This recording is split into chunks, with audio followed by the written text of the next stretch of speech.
परमात्मा हमारे लिए भटक रहे हैं और युगों युगों से भटक रहे हैं, लेकिन हम उस परमात्मा को पहचान नहीं पा रहे, क्योंकि हम इस काल भगवान ने इन नकली दूत बेच के अज्ञानी करा दिए।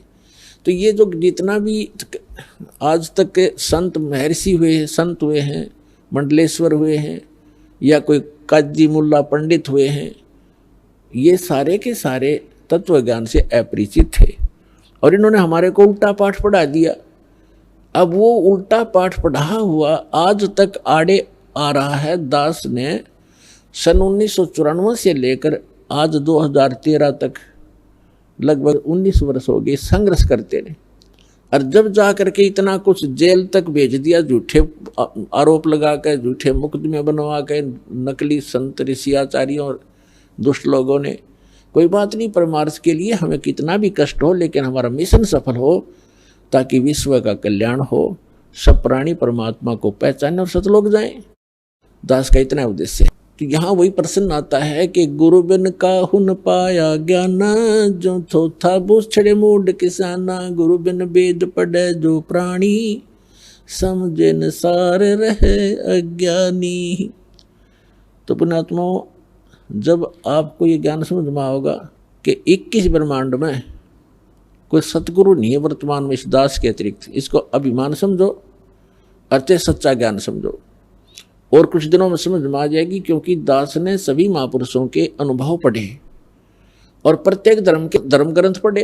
प्रत्येक धर्म ग्रंथ वर्तमान के जितने भी मार्गदर्शक हैं अपने ही सदग्रंथों से अपरिचित, वो खाक गुरु हैं, गुरु खाक सतगुरु है वह।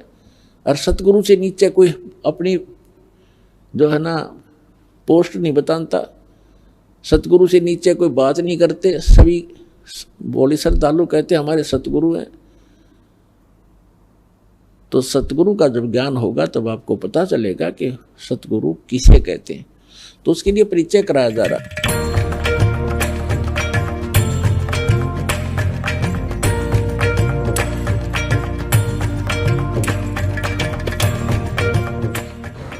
आप जी का इष्ट देव कौन है? हम लोगों का जो उपनिषदों के द्वारा प्रतिपाद्य पर ब्रह्म परमात्मा है, वही हमारा इष्ट देव। एक स्वामी जी, छोटा सा प्रश्न बीच में रह गया है। जैसे आपने बताया कि आपका इष्ट देव कौन है, वो थोड़ा क्लियर नहीं हुआ, आपने उसे क्लियर ये क्लियर करने की आपको वो कोई अधिकार आपको नहीं है इसका। ये जरूर क्या है कि हमसे आप सारी बात पूछ लें, जो हमारे मन की बात है, जो हमारी साधना की बात है, वो हमारे गुरु ही हमको बता सकते हैं और उसको ही हम बता सकते हैं। चाहे जिसको चैनल में बताने की चीजें थोड़ी यही है। यह श्री माता कैंपोसिस प्राइवेट लिमिटेड का प्रकाशन आषाढ़ पूर्णिमा संवत 2066 जुलाई 2009 की वर्ष 8 अंक 97 मूल्य 10 रुपये।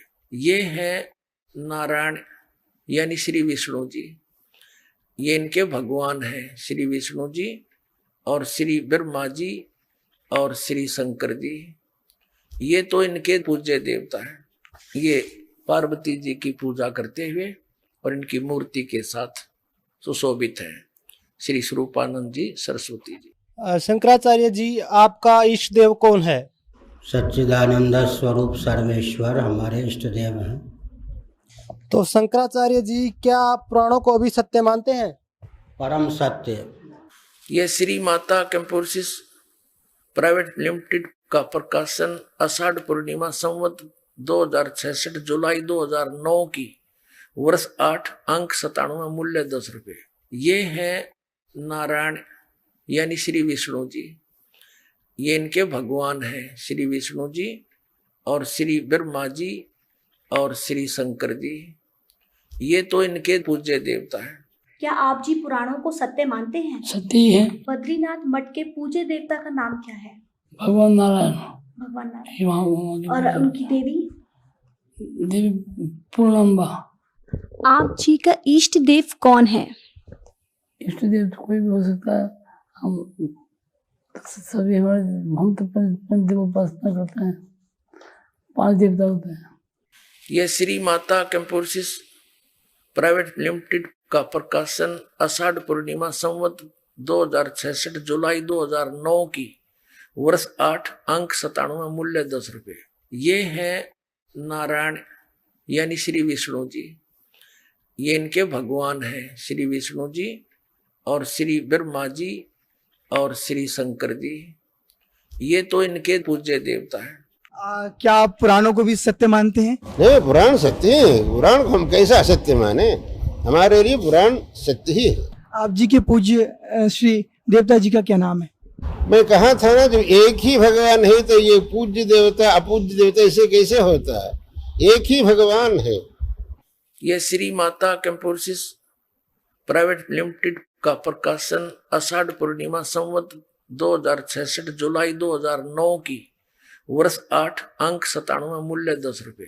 ये है नारायण यानी श्री विष्णु जी, ये इनके भगवान हैं श्री विष्णु जी और श्री ब्रह्मा जी और श्री शंकर जी, ये तो इनके पूज्य देवता हैं। महाराज जी, आपका इष्ट देव कौन है? हमारे इष्ट अखिल कोटि ब्रह्मांड नायक जगत गुरु भगवान श्री कृष्ण हैं। श्री कृष्ण भगवान पूर्ण अवतार हैं। कृष्णस्तु भगवान स्वयं, कृष्ण अपने आप में पूर्ण परमात्मा है, पूर्ण ब्रह्म है, स्वयं परमात्मा श्री कृष्ण हैं। आपका इष्ट देव कौन है? हमारे इष्ट देव तो भगवान श्री कृष्ण हैं। हम तो उन्हीं के लिए जन्म जन्मांतर तक उन्हीं की सेवा के लिए आराधना करते हैं कि उनकी कृपा मिले, जिससे कि अंतिम समय जब हम प्रयाण काल होता है, जब हम शरीर छोड़ें तो भगवान का कीर्तन करते, उनका स्मरण करते हुए हम उनके धाम में प्रवेश करें। हरे कृष्णा। अब हम जानना चाहेंगे कि आपके इष्ट देव कौन है? हमारे इष्ट देव जो हैं हमारे सदगुरु हैं, जिन्होंने हमको ज्ञान दिया और उन्हीं में हम श्रद्धा और निष्ठा रखते हैं। महाराज जी, जैसे अभी हमने आपसे जानना चाहा था कि आपके इष्ट देव कौन हैं, तो आपने बताया कि हमारे इष्ट देव हमारे सदगुरु हैं। तो सदगुरु से आपका क्या तात्पर्य है? कृपा इस पर प्रकाश डालें। सदगुरु हमारे हंस जी महाराज, हमारे जो सदगुरु, जो हमारे ज्ञानी गुरु हैं। वैसे तो गुरु की परंपरा बड़ी अर्वाचीन परंपरा है, पर वो हमारे इष्ट देव।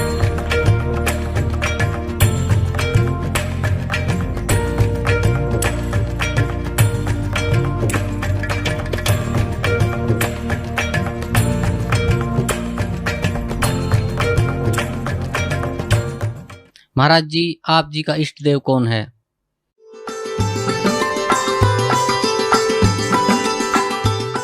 मुझ दास का जो इष्ट है, इष्ट देव है, वो परम अक्षर ब्रह्म है, जिसके पर्यायवाची शब्द परमेश्वर, सत्यपुरुष, अकाल मूर्त, शब्द स्वरूपी राम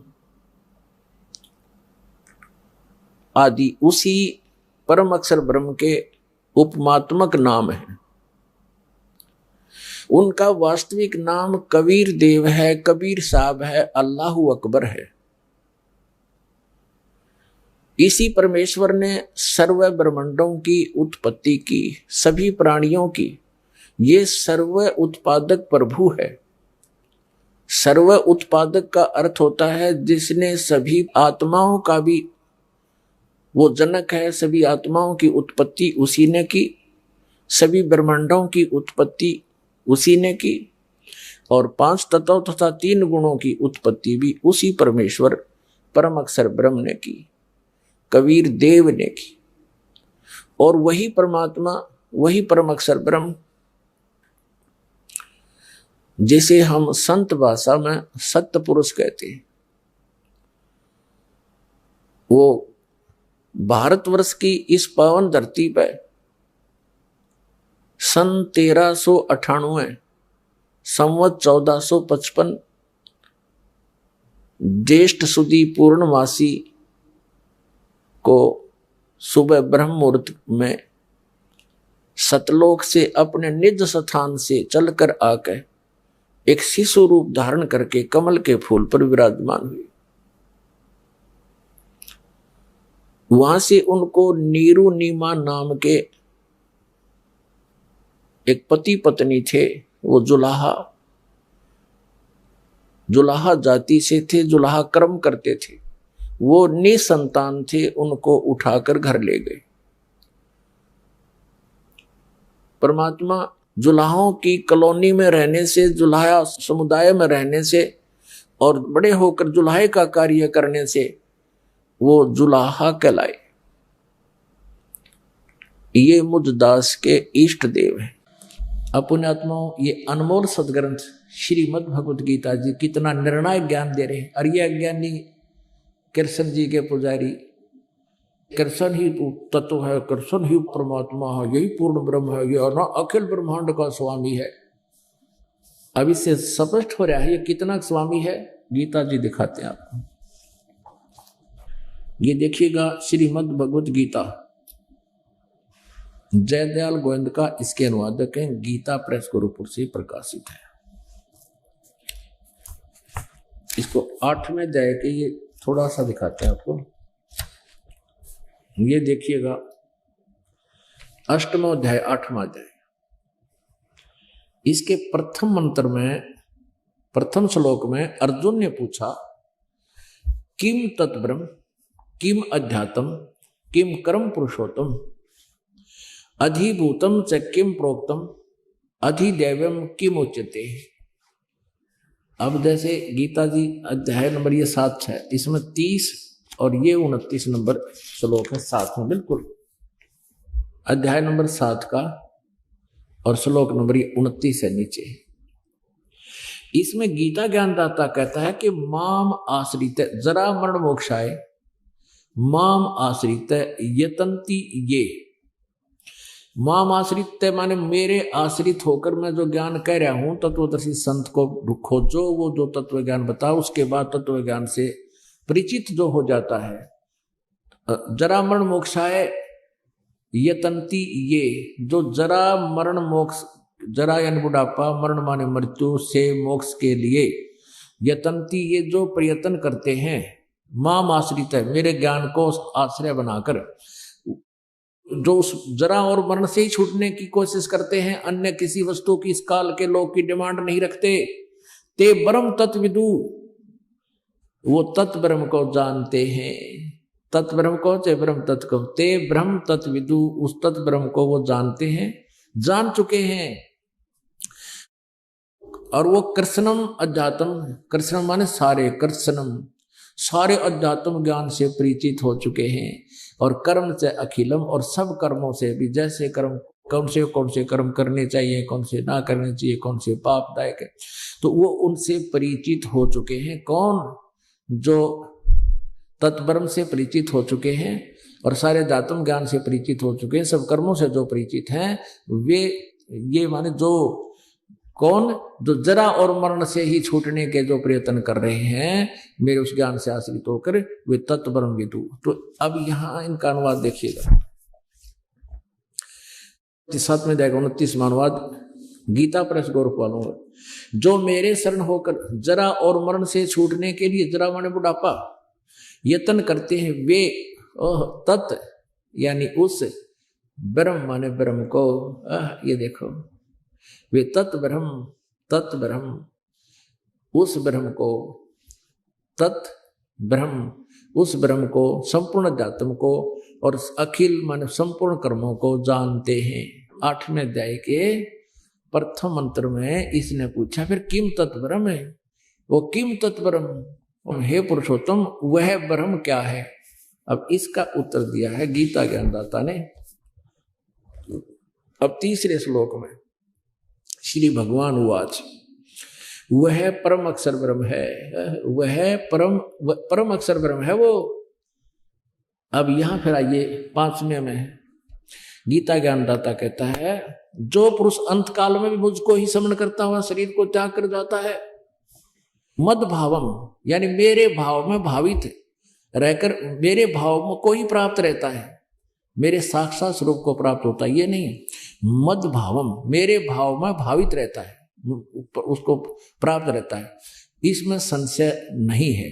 और 6 में ये कहा है 8वें अध्याय के में कि ये नियम है, जो अंश में जिसमें भावित रहता है उसी को प्राप्त होता है। अब 6, हे कुंती पुत्र, यह मनुष्य अंत काल में जिस भी भाव भाव को समन करता हुआ शरीर का त्याग करता है, उसको ही प्राप्त होता है। सदा तद्भाव भावती, उसी भाव से भावित रहता है। ये भाव माने उसी भाव में भावित रहता है, उसी में लगन रहती है। अब मेरी भक्ति करेगा तो मेरे में रहेगा तो मुझे ही प्राप्त होगा, उसकी भक्ति करेगा तो उसको प्राप्त होगा। अब यहाँ 7वें में फिर कहता अपने विषय में गीता ज्ञानदाता 8वें अध्याय के 7वें श्लोक में, इसलिए अर्जुन तू सब समय में निरंतर मेरा स्मरण कर और युद्ध भी कर। कि यहाँ शांति नहीं, लठ बजाना पड़ेगा, मेरे सब शरण में रहेगा तो। और मुझ में अर्पण किए हुए मन बुद्धि युक्त होकर निसंदेह मुझको ही प्राप्त होगा। अब यहां से कमाल हो गया। अपने आत्माओं, ये अनमोल सदग्रंथ श्रीमद् भगवत गीता जी कितना निर्णायक ज्ञान दे रहे हैं। और ये अज्ञानी कृष्ण जी के पुजारी, कृष्ण ही तत्व है, कृष्ण ही परमात्मा है, यही पूर्ण ब्रह्म है, ये अखिल ब्रह्मांड का स्वामी है। अब इससे स्पष्ट हो रहा है ये कितना स्वामी है। अक्षर पुरुष एक पेड़ है, निरंजन वाक की डार, तीनों देवा शाखा है, ये पात रूप संसार। अब गीता जी क्या बता रही है? और गीता मनीषी कहे ये अपने आप को, गीता जी का ज्ञान कहें और नाम जप हरे राम हरे कृष्ण राधे राधे श्री राधे। अब देखो पुणात्मा थोड़ी सी और कितनी बात बिगाड़ रही है। अब श्री कृष्ण जी के पाने के लिए राधा जी का सहयोग लेते हैं ये, और कृष्ण जी से पहले राधा का नाम ले श्री राधे। अब राधा कौन थी? राधा श्री कृष्ण जी की प्रेमिका थी, इन्हीं के शब्दों में। अब कोई मान ले किसी लड़के ने या लड़की ने अपना विवाह की तैयारी कर रखी हो और उसका मित्र आके उसके सामने, अपने मित्र के सामने, और उसकी होने वाली भावी पत्नी को का नाम ले और उसी में दीक्षिता रखे, तो मित्र का काम कर रहा है शत्रु का। अब इनसे कोई पूछा, इन्हों कहे श्री कृष्ण से पहले राधे को याद करना पड़ेगा, तब कृष्ण प्रसन्न होगा। कृष्ण तक जूत मारेगा थरे। अब प्रश्न करता है कि आपका इष्ट देव कौन है? तो कृष्ण भगत कहे राधे, श्री राधे, श्री राधे। पहले राधे ने कति कसक के साथ बोल के फिर नो कहा अखिल ब्रह्मांड का नायक पूर्ण ब्रह्म श्री कृष्ण हमारा इष्ट है। अब इस प्रकार के व्यवहार से श्री कृष्ण प्रसन्न होगा या प्रसन्न? अंडरस्टूड है, गणा कहने की जरूरत को नहीं। तो अब यहां पुण्यात्माओं, इन्होंने गीता जी को समझा नहीं। गीता जी में केवल एक ओम नाम है, दूसरा जाप नहीं, जो गीता ज्ञानदाता का ही स्मरण करना है। तो और ये समझ कह रहा है कि नहीं, उस परम अक्षर ब्रह्म को पाने से तेरा पूर्ण मोक्ष होगा, जन्म मृत्यु का रोग सदा के लिए समाप्त होगा। उसके मंत्र की जानकारी उसकी विधि तत्वदर्शी संत ही बताएगा। वो 17वें अध्याय के 23वें श्लोक में। तो यहां बता गीता जी के 8वें अध्याय के 8, 9, 10 श्लोक में अब क्या बताता है कि सच्चिदानंद घन ब्रह्म की जो साधना करेगा उसको प्राप्त होगा। उसका 3 मंत्र की साधना है। अब देखिए अध्याय नंबर 8 का, अब श्लोक नंबर 8, 9, 10, 7 तो आपने पढ़ लिया। अब 8वां अभ्यास योग युक्तेन चेतसा न अन्यगामिना परमम पुरुषम दिव्यम याति पार्थ अनुचिंतन। इसका अनुवाद यहां देखेंगे।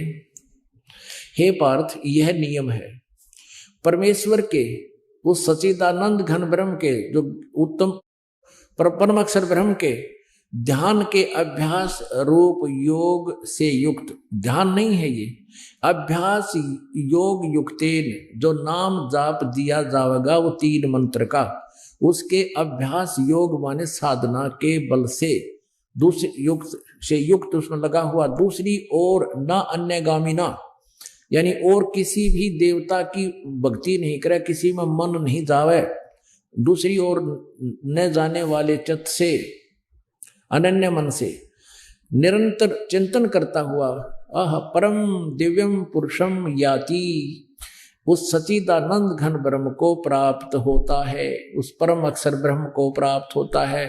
परम प्रकाश रूप दिव्य पुरुष को अर्थात परमेश्वर को ही प्राप्त होता है। ये गीता ज्ञानदाता से अन्य है। 8वें अध्याय का 9वां श्लोक है। ये जो कवियम माने सर्वज्ञ है, इन्होंने सर्वज्ञ कर दिया। यहां लिखना था जो कबीर देव है, तो यहां ज्यादा कंसेप्ट यहां क्लियर नहीं कर पाएंगे, बाद में बताएंगे। अब यही लेते हैं जो सर्वज्ञ अनादि सबके नियंता यानी कुल का मालिक, तीनों लोकों में प्रवेश करके सबका धारण पोषण करता है। गीता जी अध्याय नंबर 15 के श्लोक नंबर 17 में उसके विषय में जानकारी है। उत्तम पुरुष तो अन्य उसके विषय में कह रहे हैं। जो कवियम अनादि यानी सर्वज्ञ अनादि सबके नियंत्रता और सूक्ष्म से अति सूक्ष्म सबका धारण पोषण करने वाले है।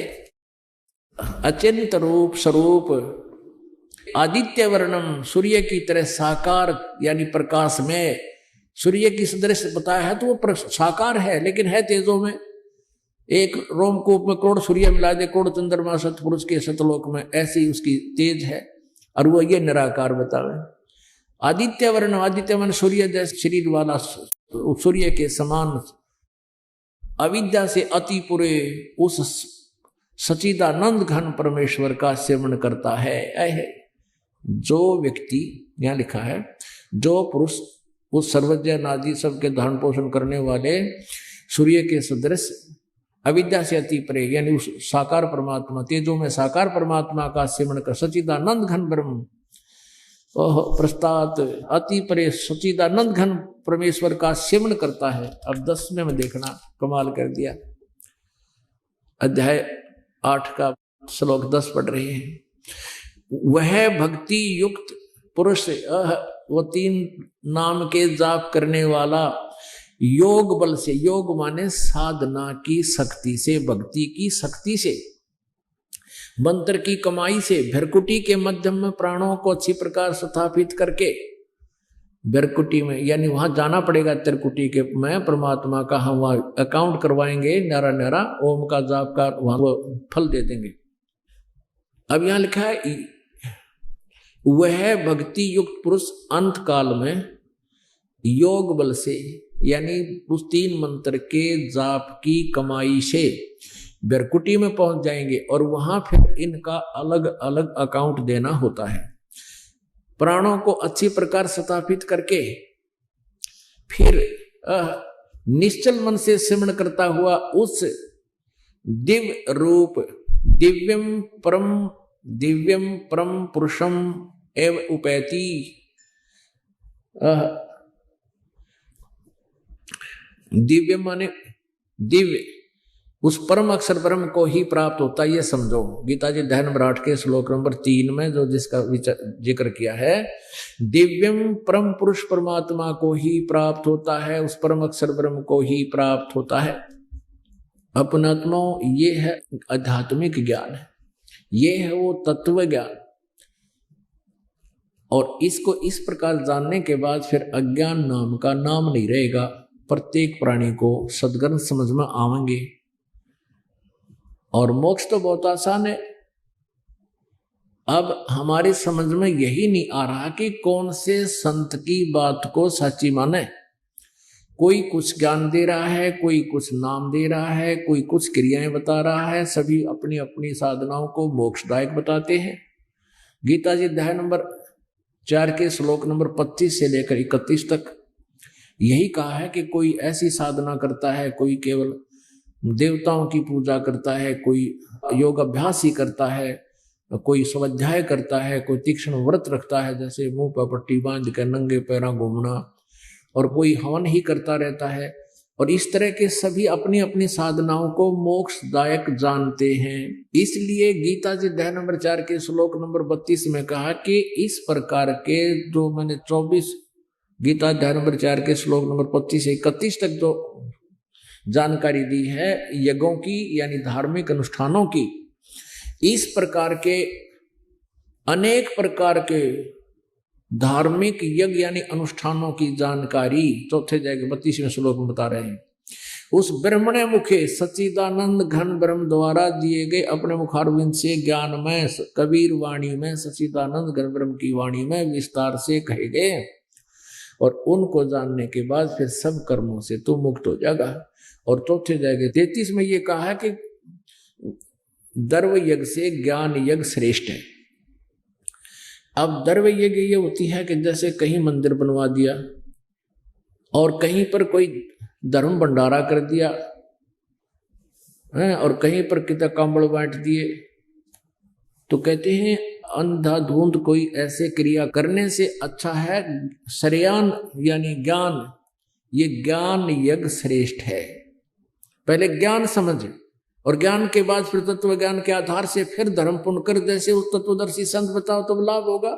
गुरु बिन माला फेरते गुरु बिन देते दान, गुरु बिन दोनों निष्फल हैं चाहे पूछो वेद पुराण।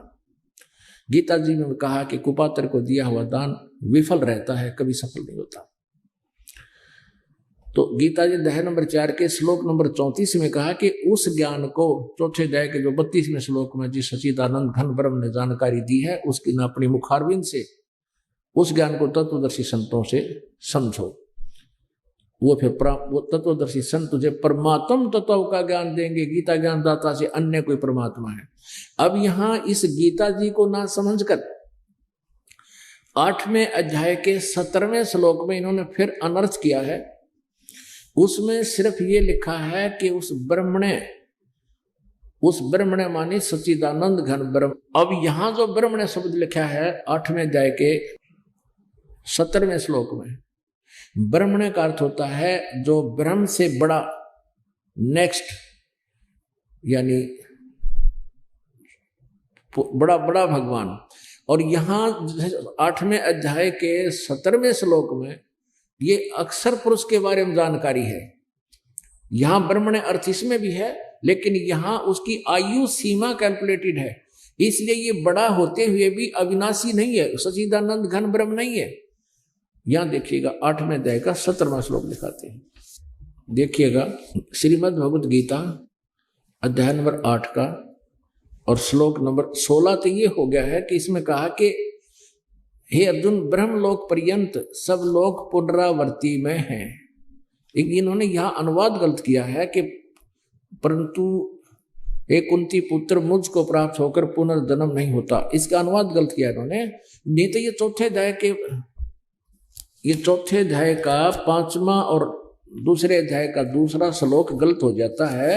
यदि गीता ज्ञानदाता ये कहता है कि मुझे प्राप्त होने वाले का पुनर्जन्म नहीं होता। ये देखिएगा चौथे अध्याय का गीता जी अध्याय नंबर 4 का और श्लोक नंबर ये 5 है। यहाँ पर ये यहाँ नीचे से इसका अनुवाद यहाँ पर है। हे परंतम अर्जुन मेरे और तेरे बहुत से जन्म हो चुके हैं, उन सबको तू नहीं जानता, मैं जानता हूं। और यहाँ देखिएगा 9वें में चौथे अध्याय का 9वां श्लोक है। हे अर्जुन मेरे जन्म और कर्म दिव्य है, अलौकिक है। अब दूसरे अध्याय का 12वें श्लोक में स्पष्ट कर रहा है कि मेरे और तेरे बहुत जन्म पहले भी हो चुके हैं, आगे भी होते रहेंगे। अध्याय नंबर 2 का और श्लोक नंबर 12, न तो ऐसा ही है कि मैं किसी काल में नहीं था, अथवा तू नहीं था, अथवा ये राजा लोग नहीं थे। इससे सिद्ध है कि गीता ज्ञानदाता कहता है पहले भी तुम मैं जन्मे थे, आगे भी जन्मते रहेंगे, और न ही थे और न ऐसा है कि इससे आगे हम सभी नहीं रहेंगे। यानी अपना, मेरा और तेरा, इन सैनिकों राजाओं का आगे पहले भी जन्म होता, जन्म मृत्यु होता था, आगे भी होता रहेगा। अब 17वें श्लोक में इसने स्पष्ट किया है दूसरे अध्याय के गीता जी अध्याय नंबर 2 के अब श्लोक नंबर 17 में कि नाश रहित तो उसको जान जिससे यह संपूर्ण जगत दर्शय वर्ग व्याप्त है। यानी जिसने सारे ब्रह्मांडों की रचना की है, इस अविनाशी का विनाश करने में कोई भी समर्थ नहीं है। अपना तो हम फिर आते हैं 8वें अध्याय के 16वें श्लोक पे। इन्होंने यह अनुवाद गलत कर दिया। इसका अर्थ है कि आ ब्रह्मभुवनाथ लोका पुनरावर्तिन अर्जुन, कहते हैं माम उपैते तू कौनते पुनर्जन्म न विदते। ये अर्थ यह है कि जो ये बात नहीं जानते कि मेरा भी जन्म होता है और आगे भी पहले भी जन्म मृत्यु होती। न जो इस बात को नहीं जानते, जो विद्य माने जानना भी होता है, न विद्यते माने जो नहीं जानते, पुनर्जन्म मुझे प्राप्त होकर भी कुंते उनका पुनर्जन्म होगा। ये स्पष्ट है। इनका अनुवाद इन्होंने गलत कर दिया। अगर इनका अनुवाद यहां लें कि जैसे कहा कि अर्जुन ब्रह्मलोक पर्यंत सब लोग पुनरावर्ती में हैं, पुनरावर्ती का इन्होंने स्वयं विश्लेषण किया है। ये इसका सटार ला रखा ना, इस सटार का यहाँ विश्लेषण किया, अर्थात जिनको प्राप्त होकर पीछे संसार में आना पड़े ऐसे पुनरावर्ती कहते हैं। यानी ब्रह्मलोक में गीता ज्ञानदाता की साधना करने वाला ब्रह्म, ओम नाम का जाप करने वाला ब्रह्मलोक को प्राप्त होता है, ब्रह्म की साधना वाला, और ब्रह्मलोक पर्यंत गीता ज्ञानदाता खुद कहता है ये सभी पुनरावर्ती में है, इनका भी जन्म मृत्यु होती है। अब यहाँ लिखा है और परंतु इन्होंने ये अनुवाद गलत कर दिया, कुंती पुत्र मुझको प्राप्त होकर अर्जुन पुनर्जन्म नहीं होता, ये गलत कर दिया।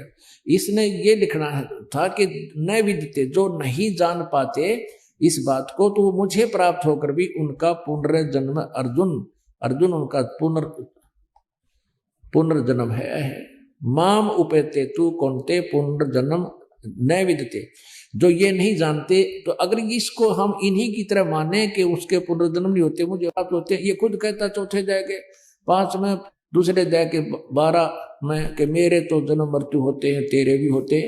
तो यहाँ इन्होंने अनुवाद गलत कर दिया। तो हम अब 17वें श्लोक पर आते हैं, 8वें अध्याय के 17वें। इसमें क्या लिखा है कि सहस्र युग पर्यंतम, अह माने दिन, यत ब्रह्मण विदु। अब ब्रह्मण, यहां ब्रह्मण का अर्थ अक्षर पुरुष है, बड़ा भगवान। ये परम अक्षर पुरुष की यहां जानकारी नहीं है, क्योंकि इसमें आयु की भी अवधि है, उस परमात्मा की आयु अवधि नहीं है जहां सच्चिदानंद घन ब्रह्म लिखा है। तो यहां इस अक्षर पुरुष की जानकारी, रात्रिम युग सहस्रांतम ते और विद जना। अब इसमें सहस्र युग लिखा है, नोट सहस्र चतुर्युग, इसमें चतुर्युग नहीं लिखा है, ओनली सहस्र 1000 युग लिखा है, इतना दिन। और इस ब्रह्मण माने यहां अक्षर पुरुष की जानकारी है, इस परब्रह्म की। यहां परम अक्षर ब्रह्म इसका अर्थ नहीं बनेगा। तो यहां पर लिखा कि रात्रि युग सहस्रांतम, और 1000 युग की रात्रि है। इसमें चतुर्युग नहीं है मूल संस्कृत में, मूल व्याख्या में। अब इन अज्ञानियों ने इसका अनुवाद गलत किया है। इनकी ब्रह्मा विष्णु महेश से ऊपर बुद्धि ही नहीं जाती। ब्रह्मा का जो एक दिन है उसको सहस्र युग पर्यंतम, यहां ये करें 1000 चतुर्युग की अवधि वाला नहीं, यह गड़बड़ कर दी इन्होंने। 1000 युग की अवधि वाला, और रात्रि को भी युग सहस्रांतम 1000, ये चतुर्युग नहीं है, ये गलत अनुवाद किया इन्होंने। 1000 युग की अवधि वाला जो पुरुष तत्व से जानता है वे योगी जन काल तत्व को जानते हैं। वो तत्वदर्शी संत हैं जो ये इसका, इस चतुर्युग नहीं है, ये चतुर्युग गलत लिखा है। परमात्मा के इस तत्व ज्ञान से परिचित, परमात्मा से साक्षात्कार करने के उपरांत आदरणीय गरीबदास साहिब जी ने, जिनको परमेश्वर अपनी लीलावत आकर मिले, जो उनकी लीला में, उनकी जीवनी में, परमेश्वर के गुणों में, वेदों में लिखा है, उसी आधार से वो परमेश्वर गरीबदास साहिब जी को गांव छुड़ानी, जिला झज्जर, हरियाणा में मिले। और उसके बाद गरीबदास जी ने उस परमेश्वर की कलम तोड़ व्याख्या की है। क्या बताया है? मन तू चल रे सुख के सागर, जहां शब्द सिंधु रत्नागर।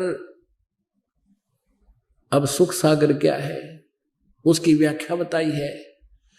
शंखों लहर मेहर की उपजे कहर, नहीं जा कोई दास गरीब अचल अविनाशी, ही सुख का सागर सोई। शंखों लहर मेहर की उपजे, कभी कभी एकांत स्थान पर बैठे हों, फ्रेश मूड होता है, एक ऐसी हिलोर उठती है अपने आप अंदर की आत्मा, क्योंकि आत्मा निर्विकार है। इस काल ने इसमें विकार ठोक दिए। जब उसके अंदर की जो वास्तविकता कभी कभी उभर के आती है तो ऐसा लगता है कि जैसे कोई भी शत्रु नहीं है। शत्रु में भी शत्रुता का भाव नहीं रहता। इस दास को तो ये हजारों बार ऐसा आभास हुआ है। तो वो मेहर की लहर थी, सबके ऊपर एक मेहर सी बन जाती है, किसी के प्रति द्वेष नहीं रहता। और कुछ देर के बाद फिर वही खचड़ाने का कोशिश करने से भी वो भाव नहीं बन पाता। तो यहां क्या बताते हैं गरीबदास साहिब जी, बता रहे हैं कि सतलोक में ऐसी ऐसी हिलोर शंखों उठेंगी और कहर नहीं जा कोई। वो सुख सागर बताया है, जैसे समुद्र में आप जहाज में बैठकर चले जाओ दूर तक समुद्री जहाज में, तो वहां आपको अन्य वस्तु कुछ नहीं दिखाई देगा। जल ही जल, जल ही जल, समुद्र ही समुद्र, सारा जल ही जल होगा।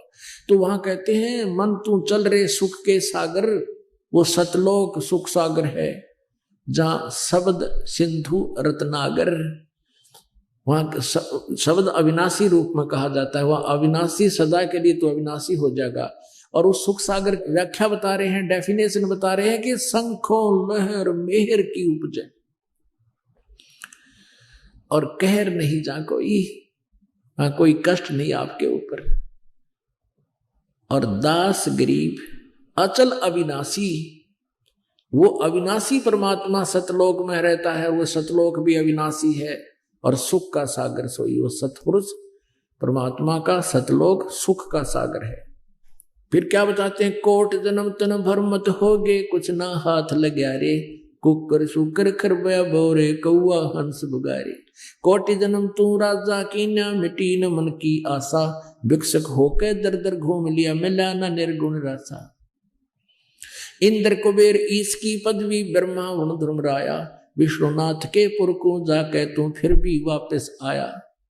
असंग जन्म तन मरत्या होगे जीवित क्यों ना मरे रे, द्वादश मद महल मठ बोरे बहुर न दे धरे रे। दो जग भिष्ट सभी ते देखे राजपाट के रसिया, तीन लोक से तरपत नाही ये मन भोगी खसिया। सतगुर मिले तो इच्छा मेटे पद्मल पदे समाना, चल हंसा उस लोक पठाऊं जो आदि अमर अस्थाना। चार मुक्ति जहां चंपी करती माया होरी दासी, दास गरीब अभय पद पर से वो मिले राम अविनाशी। ओए होए, कितनी प्यारी वाणी लिखी है, कितनी अमृत वाणी सच्चिदानंद घन ब्रह्म की वाणी है, जो परमेश्वर ने गरीबदास जी के कंप्यूटर में यानी अंतःकरण में फीड कर दी थी। और उस गरीबदास साहिब ने कबीर परमेश्वर परम अक्षर ब्रह्म की महिमा कलम तोड़ गाई बोली लिखवाई। अब क्या बता रहे हैं कि असंग जन्म तन मरत्या होगे कुछ नहीं हाथ लगा रे। अपने आत्मा आज कोई राष्ट्रपति है, प्रधानमंत्री है, पूरी पृथ्वी का राजा है, फैक्ट्री का मालिक है, या छोटे मोटे हमारे जैसे भी अपना रोजगार परिवार बनाए बैठे हैं, साजबाज जोड़े बैठे हैं, मकान है, पर 1 मिनट में मृत्यु हो जाए। अब पीछे एक आंध्र प्रदेश का मुख्यमंत्री, एक अरुणाचल प्रदेश का मुख्यमंत्री। अब एक मुख्यमंत्री एक स्टेट का राजा होता है, उसकी कितनी आशाएं होती हैं, कितने उसके काम पेंडिंग होते हैं। हेलीकॉप्टर में क्रैश हो गया हेलीकॉप्टर, 3-3 दिन में तो उनके लाश पाए, 100 मिले 3-3 4-4 हफ्ते में। अब के ले गए वे, जो काम करने का तो उसका हाथ भी ना लाया, वो छेड़ा भी को नहीं।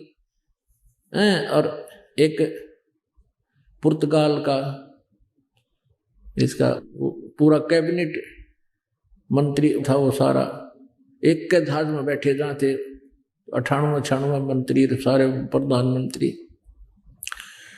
वो एक का एक्सीडेंट हो गया, सारे खत्म हो गए। तो पुण्यात्माओं यहाँ परमात्मा याद दिलाते हैं, कोट जन्म तन भर में तो आगे कुछ नहीं हाथ लगा रहे। और फिर क्या होंगे, कुत्ता गधा सुअर की योनियां हम जाएंगे, कुकर सुकर खरबा बोरे कौआ हंस बगारे। कोटि जन्म तू राजा की न मिटी न मन की आशा, विक्षकों का दर दर घूमिया।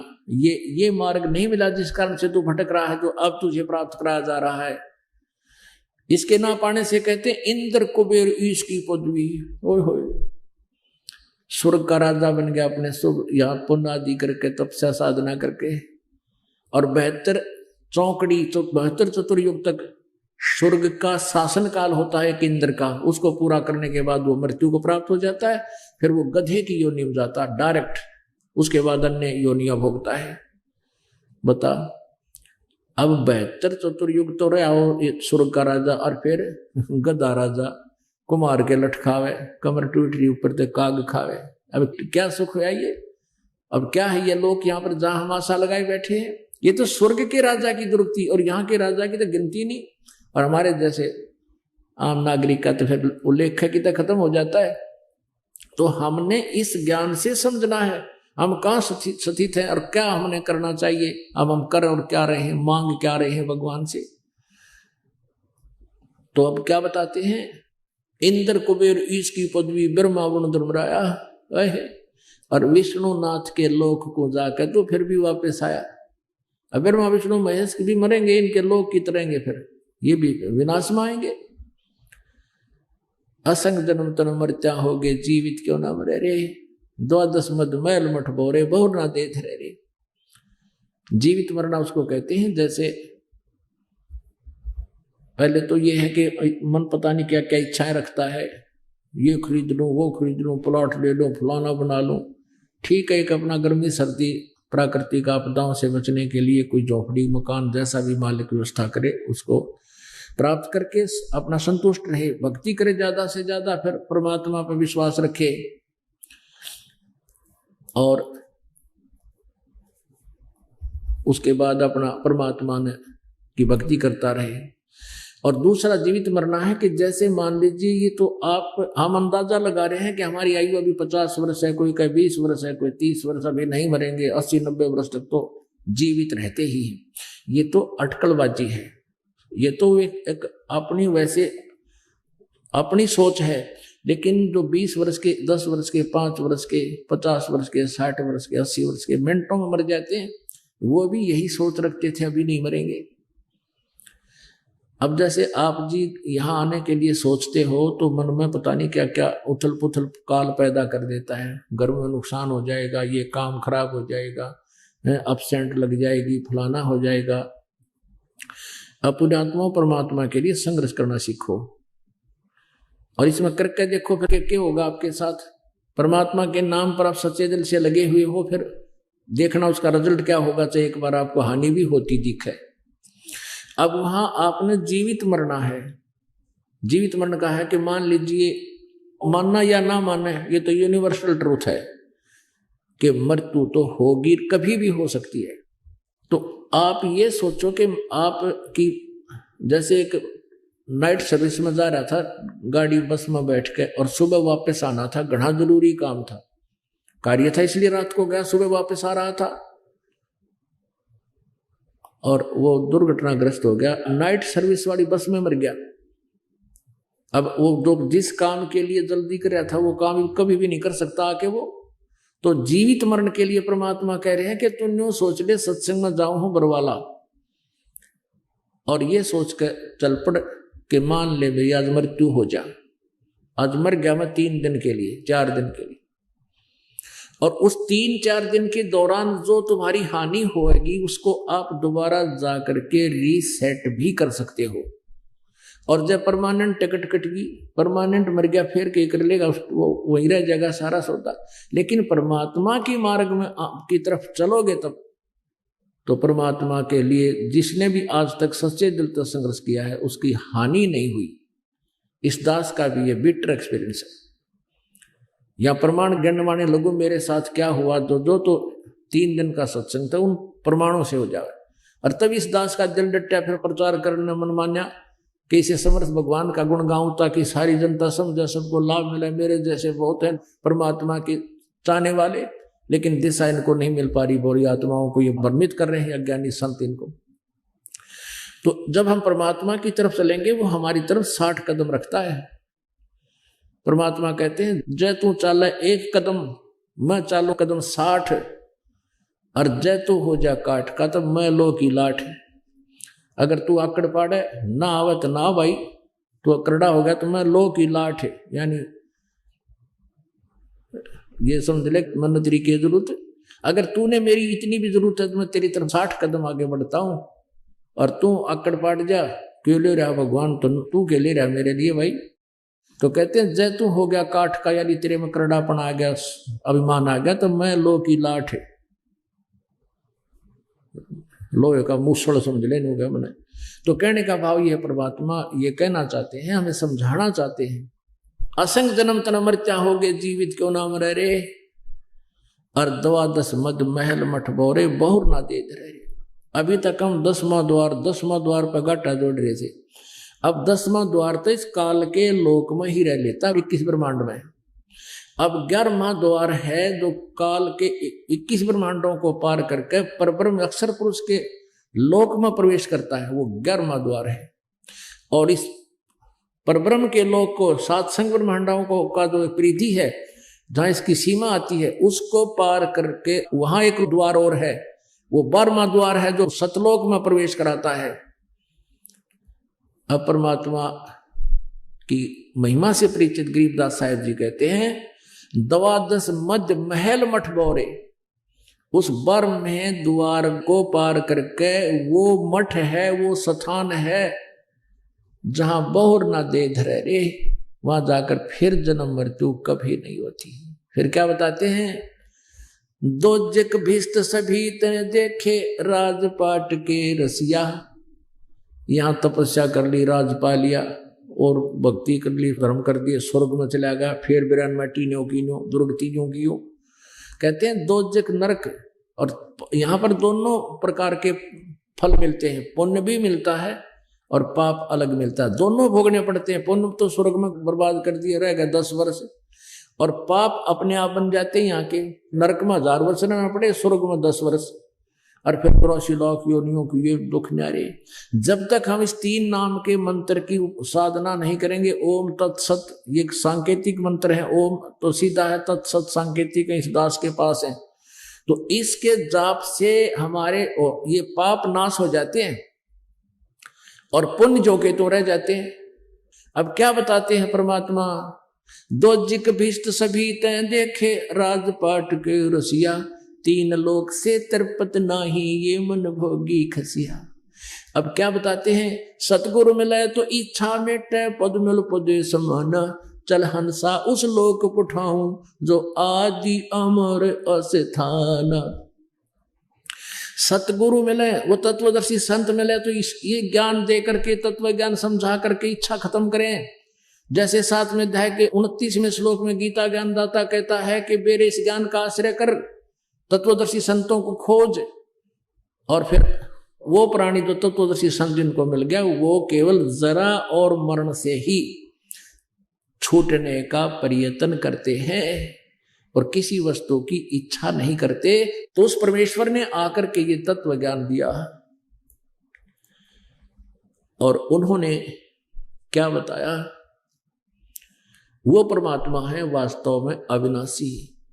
जग सारा रोगिया रे, जिन सतगुरु वैद न जाण्या, जग सारा रोगिया रे।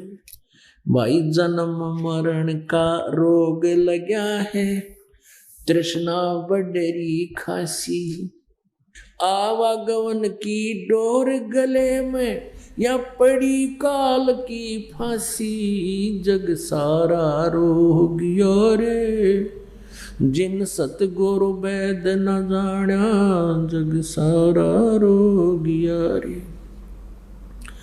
सच्चा सतगुरु कोई न पूजे, इन झूठों जगपतियासी, अंधे की बाँ गही अंधे ने, ये मार्ग कौन बतासी, जग सारा रोगिया रे, जिन सतगुरु वैद न जाना, जग सारा रोगिया रे। भाई देखा देखी गुरु शिष्य बन गए, किया नहीं तत्व विचारा, गुरु शिष्य दोनों के सिर पे यू काल ठोके पंजारा, जग सारा रोगिया रे, जिन सतगुरु वैद न जाण्या जग सारा रोगिया रे। सार शब्द सर जीवन बूटी गैस गैस अंग लगावे। सार शब्द सर जीवन बूटी गैस गैस अंग लगावे। कहे कबीर तुम सत कर मानो ये जन्म मरण मिट जावे। जग सारा रोगिया रे। जिन सतगुरु वैद न जाण्या जग सारा रोगिया रे। अपने आत्माओं जो श्री ब्रह्मा जी, श्री विष्णु जी और श्री शिव जी की पूजा करते हैं और जो ब्रह्म के ओम नाम का जाप करके संतुष्ट हैं, उनकी अब ये बिल्कुल क्लियरेंस होगी, स्पष्ट हो गया ये कंसेप्ट कि उनका भी जन्म और मृत्यु का दीर्घ रोग लगा हुआ है। वहां सुख क्या रहेगा आपके चरणों में? यहाँ की जो 4 मुक्तियां तो नाशवान है, इन वाला सुख वहां सदा तेरे चरणों में पड़ा रहेगा, कभी विनाश नहीं होगा। 4 मुक्ति जहाँ चंपी करती माया होरी दासी। दास गरीब अभय पद पर से वो मिले राम अविनाशी। तो कहते हैं इस प्रकार वो अविनाशी परमात्मा मिलेगा और वहां जाने के बाद फिर जन्म मृत्यु कभी नहीं होगी। ये जन्म मृत्यु का रोग सदा के लिए नष्ट हो जाएगा। बोलो सतगुरुदेव। आइए अब हम उन श्रद्धालुओं के अनुभव जानते हैं जो जगत गुरु तत्वदर्शी संत रामपाल जी महाराज जी से दीक्षा प्राप्त कर चुके हैं तथा उनके द्वारा बताए गए भक्ति मार्ग पर चल रहे हैं। सर नमस्कार। नमस्कार सर, नमस्कार। सर क्या नाम है आपका? नारायण सिंह ठाकुर। नारायण जी कहाँ से आए हैं आप? ग्राम परासी, तहसील राहतगढ़, जिला सागर, मध्य प्रदेश से आया हूँ। सर संत रामपाल जी महाराज से नाम दीक्षा कब ली? 17 जनवरी 2014 को ली हम। सर संत रामपाल जी महाराज से नाम दीक्षा लेने से पहले क्या भक्ति करते थे? मैं जय गुरुदेव पंथ में था 2006 से।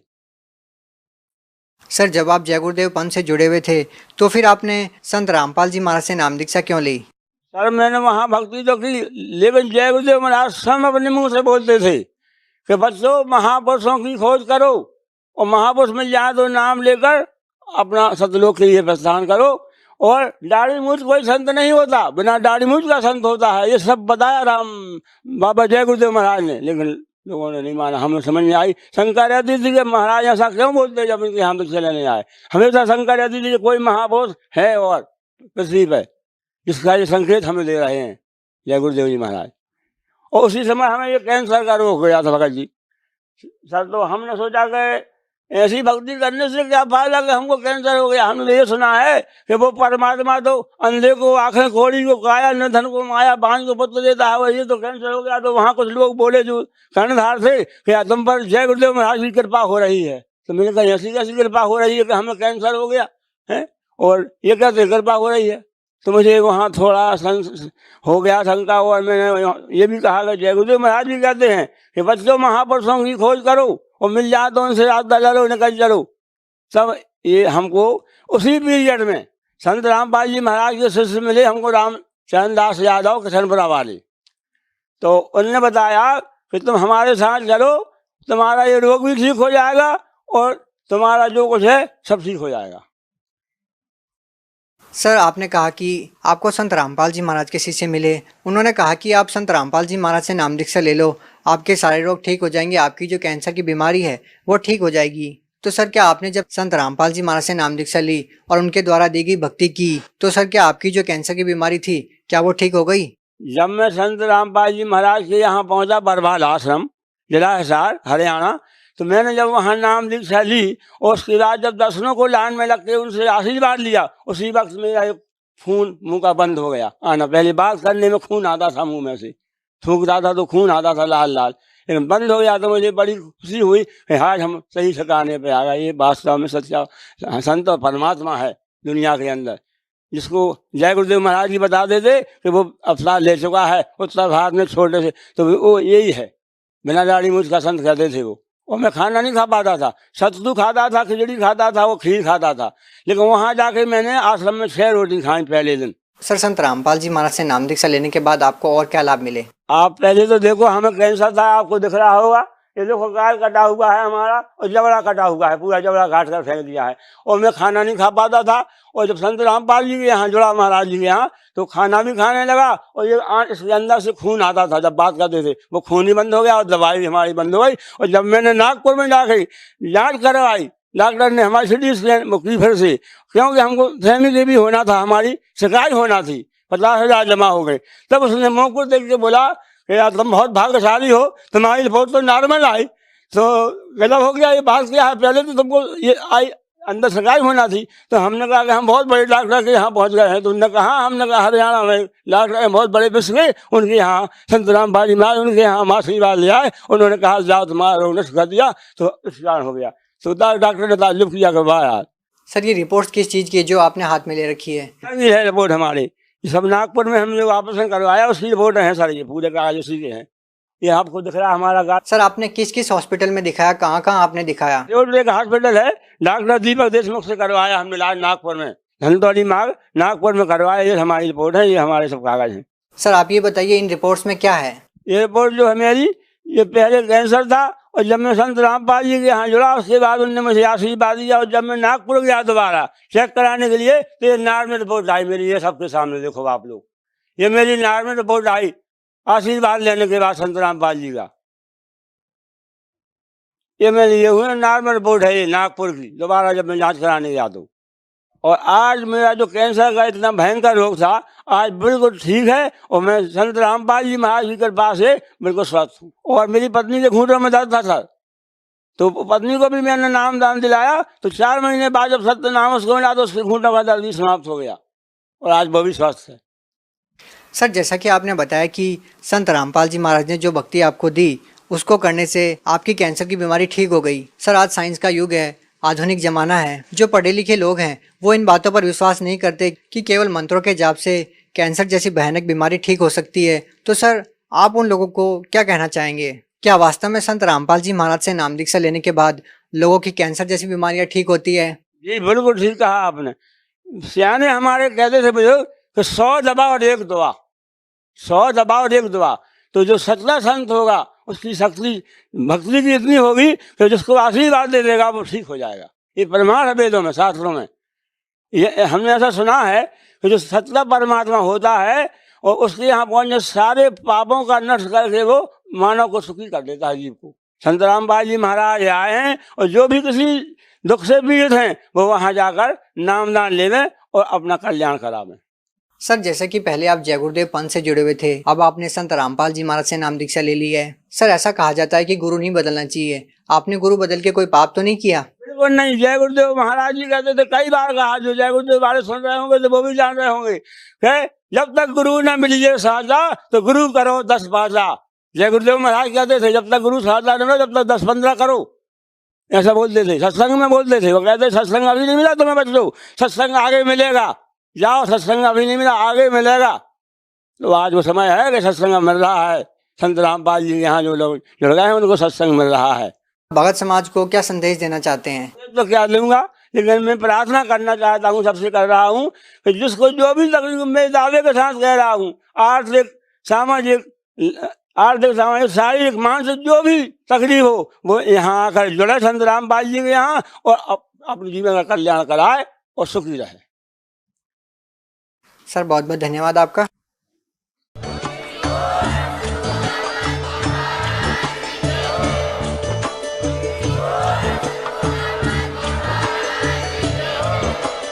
आप सुन रहे थे जगत गुरु तत्वदर्शी संत रामपाल जी महाराज जी के मंगल प्रवचन। अधिक जानकारी के लिए विजिट कीजिए हमारी वेबसाइट www.jagatgururampalji.org। संत रामपाल जी महाराज जी के शुभ आशीर्वाद से पूरे विश्व भर में 500 से भी ज्यादा नाम दीक्षा केंद्र हैं, जिन पर संत रामपाल जी महाराज जी द्वारा ऑनलाइन